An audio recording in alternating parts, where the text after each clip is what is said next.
इल्जाम लगाने वाले, नापाक ज़बानें खोलने वाले कुत्ते हैं वो लोग जो आपस में सहाबा की लड़ाई की बातें करते हैं। फितनेबाज हैं वो लोग। ऐसे मौलवियों की तकरीरें नहीं सुनी जाएंगी, तकरीरें उनकी सुनी जाएंगी जो मुस्तफा जाने रहमत के सहाबा से मोहब्बत की दावत हमें देगा,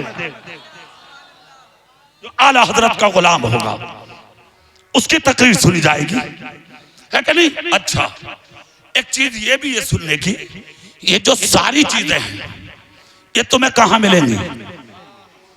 कहां मिलेंगी? तुम्हारे घरों में? बुरे गुंडे लुच्चे बदमाश ऐसे लोगों के पास नहीं, ये तुम्हें ऐसों के पास मिलेंगी जैसे कि बारगाह में और जैसे कि चेहलुम की फातहा में आज तुम बैठे हुए हो। जोर से बोलो ना भाई यार, कौन किसे पूछने वाला है? आज कारी अब्दुल हफीज मनो मिट्टी के अंदर लेटे हुए हैं। ये सैकड़ों उलमा बैठकर आज कारी अब्दुल हफीज को खिराजे मोहब्बत पेश कर रहे हैं। ये महफिलें गद्दारों के लिए जमा नहीं होती, ये उलमा की महफिलें मुस्तफा के वफादारों के लिए जमा होती। सुभान अल्लाह, सुभान अल्लाह। बेशक वफादार बनो, रसूल पाक के गुलाम बनो, उनके चाहने वाले बनो, मेरे रसूल से। हाँ, पीछे देख लो, इधर देखो, इधर पूरी ताकत से बोलो या रसूल अल्लाह, जोर से बोलो या रसूल अल्लाह। चाहने वाले बनो, मोहब्बत करने वाले बनो और रसूल पाक से सच्ची मोहब्बत करो। और देख लो आज सच्चे की महफिल में भीड़ है। आज जोर से बोलो, जोर से। 6 महीने इमामत करना भारी है इस जमाने में, 5 महीने नहीं गुजरने देते। 35 साल तक एक ही मुसल्ले पर इमामत करना, ये सच्चाई की अलामत है। हाँ, वरना देखा नहीं तुमने कोविड-19 में सैकड़ों इमाम भगा दिया लोगों ने, सैकड़ों, और तुम्हारी गलतियों से। और तुमने जानबूझकर जाने कितने इमामों को मस्जिदों से बाहर किया। तुमने खुद मुसल्ला दाबा, दरवाजा बंद, कह रहा हाफिज जी खोलो। इमाम साहब कह रहे हैं अरे जा अल्लाह के वास्ते घड़ी पढ़ ली। कह रहा ना हाफिज जी 2 रकात पढ़ ले दो बस। इमाम ने दरवाजा खोल दिया, खट से पुलिस आ गई, पिटवा दिया इमामों को। कितनों को रख के पुलिस गाड़ी में ले गई, थाने गए, बेइज्जतियां हुई। फिर उसके बावजूद ये कौम बाज ना आई, कितने इमामों को निकाल दिया। हाफिज जी जब नमाजी नहीं है तुम क्या करोगे मस्जिदों में? फिर भी बर्दाश्त किया इमामों ने। तुम शर्म करो, हया करो, जब तक अपने उलमा को सर का ताज नहीं बनाओगे, जब तक इज्जतें हासिल नहीं होंगी, जब तक उलमा से मोहब्बत नहीं करोगे, जब तक इज्जतें हासिल नहीं होंगी। कद्र करो उलमा की, इज्जत करो उलमा की, मोहब्बत करो उलमा से, प्यार करो उलमा से, दिल लगाओ उलमाए अहले सुन्नत से। अगर इनसे प्यार और मोहब्बत करके अपनी जिंदगी को गुजारोगे तो याद रखो, जो जिसकी मोहब्बत में मरेगा वो कयामत के दिन उसी के साथ उठाया भी जाएगा। जैसों के साथ रहोगे वैसों के साथ हश्र होगा। अच्छा, एक बात आदमी सोचता है, कॉलेज, स्कूल, यूनिवर्सिटी, कुछ लोग तो बहुत अच्छे पढ़ के आ रहे हैं और कुछ ऐसे आ रहे हैं यूनिवर्सिटी से निकल के वो मौलाना की बात सुननी तैयार नहीं। हाँ, सुनने तैयार, वो इतना बड़ा मौलाना बन के आ रहा वहां से और सुनने तैयार। नमाज आदि कर दी उसने, दाढ़ी कैटेगरी की निकाल के लाया, वो टोपी बिल्कुल अलग, लिबास बिल्कुल अलग है उसका, बिल्कुल अलग। इससे तो बगैर पढ़े ठीक था। फायदा क्या हुआ यूनिवर्सिटी में जाके, इतनी बड़ी जाके हुआ फायदा क्या हुआ? तुझसे तो नुकसान हो गया। पढ़ो, इल्म हासिल करो, मगर वो इल्म हासिल करो जिसे हासिल करके तुम इंसान बनो। हैवान बनने की कोशिश मत करो। यार आदमी एकदम कह देता, अरे मौलाना साहब आप जो बैठने की बात करते हैं तो ये तो दुनिया, जहां दिल लगे वहां बैठो, जहां दिल करे वहां बैठो। ये क्या बात हो गई भाई? बैठना है हमें, मगर किसके पास बैठना है?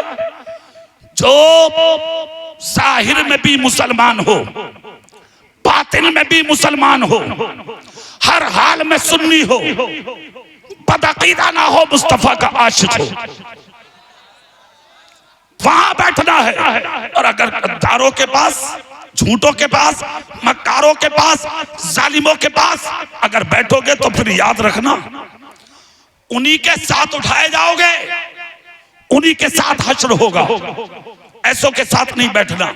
आदमी कहता है कि जो मॉडर्न जमाने का आदमी है तो दुनियादारी है, ना बैठेंगे तो फिर जिंदगी गुजरेगी कैसे मौलाना साहब? तो कुरान कहता जोड़ के साथ, लगाव के साथ, मोहब्बत के साथ, उल्फत के साथ, इस्मत के साथ, अकीदत के साथ, मोहब्बत के साथ मत बैठ। कुरान ने मना किया, फला तक़उद बाद ज़िक्रा माल कौमिस ज़ालिमीन। अब तक तो इल्म नहीं था, तुम्हें जानकारी नहीं थी, मालूमात नहीं थी तुम्हें इस चीज की, मगर आज आगाह कर दिया गया है तुम्हें, ये ऐसा है। तो आज के बाद ऐसों के पास मत बैठो, जालिमों के पास बिल्कुल मत बैठो। आप कहेंगे तो जालिम किसे कहते हैं? तो जुल्म करने वालों की फहरिस्त बहुत लंबी है, बहुत लंबी है, मगर सबसे बड़ा जालिम वो है जो तुम्हारे मेरे रसूल की शान में गुस्ताखी करता है।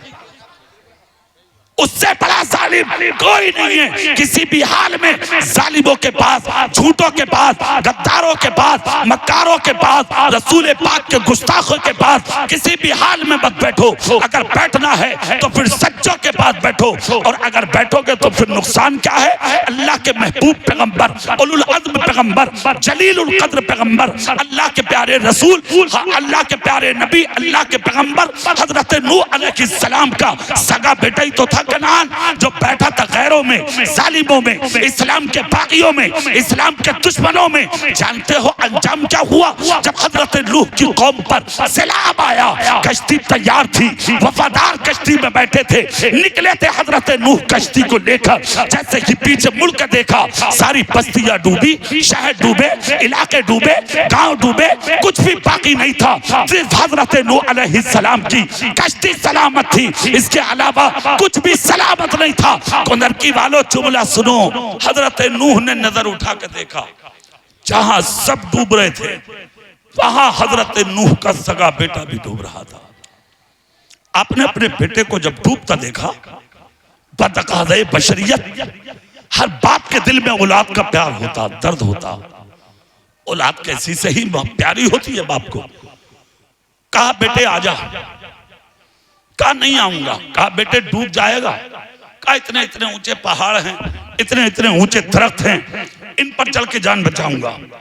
हजरत नूह बोले आज ना पहाड़ पना देंगे ना दरख्त, अगर पना मिलेगी तो तेरे बाप की कश्ती में मिलेगी, आजा। कहा नहीं आऊंगा। जब बेटे ने इनकार किया तो हजरत नूह फिर भी रोने लगे। बेटा है, कितना प्यार है बाप को, देखें आप। अल्लाह की बारगाह में कहा मौला ये मेरा बेटा ये डूब रहा है। अल्फाज कुरान में मौजूद हैं, कयामत तक मुतनब्बे करते रहेंगे। क्या कहा था रब ने, क्या फरमाया था? इन्नहु लैसा मिन अहलिक, ए नूह ये तुम्हारा अहल नहीं है, ये तुम्हारा नहीं है। रब नूह कह रहे बेटा, रब कह रहा तुम्हारा नहीं है, इसलिए कि नबी का रिश्ता खानदान की वजह से नहीं होता, नबी का रिश्ता ईमान की वजह से होता है। नूह ये तुम्हारा अहल नहीं है। सवाल ये है कि बेटा उन्हीं का था, रब ने कहा तुम्हारा अहल नहीं, तुम्हारा नहीं। क्यों? कुरान कहता इन्नहु अमलुन गैरु सालिह, इसलिए कि ये गलत अमल करने वाला था। और इसका गलत अमल क्या था?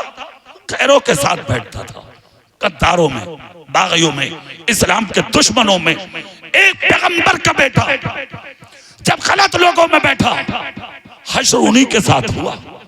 सोच लो, अल्लाह रब्बुल इज्जत ने ये जो जिंदगी दी है, ये इनाम है रब का, इस पर भी नजर रखो। माल दौलत शोहरत इज्जत दुनियावी उलूम हासिल करके उड़ने की कोशिश मत करो।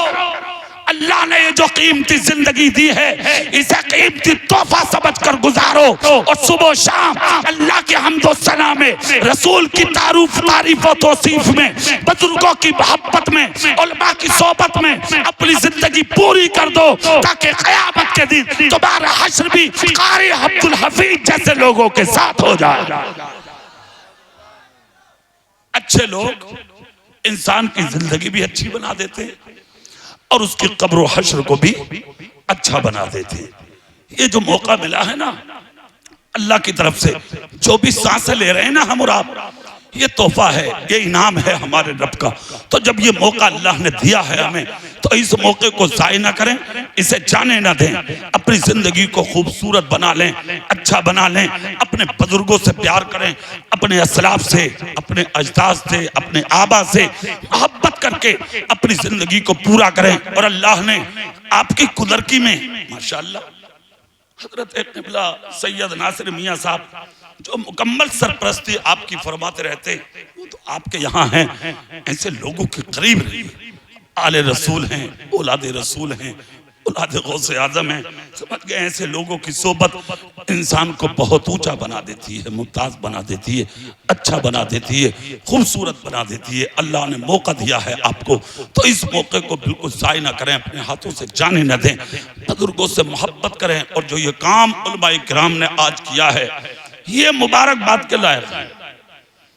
अल्लाह ताला इनके हौसलों को बुलंद फरमाए।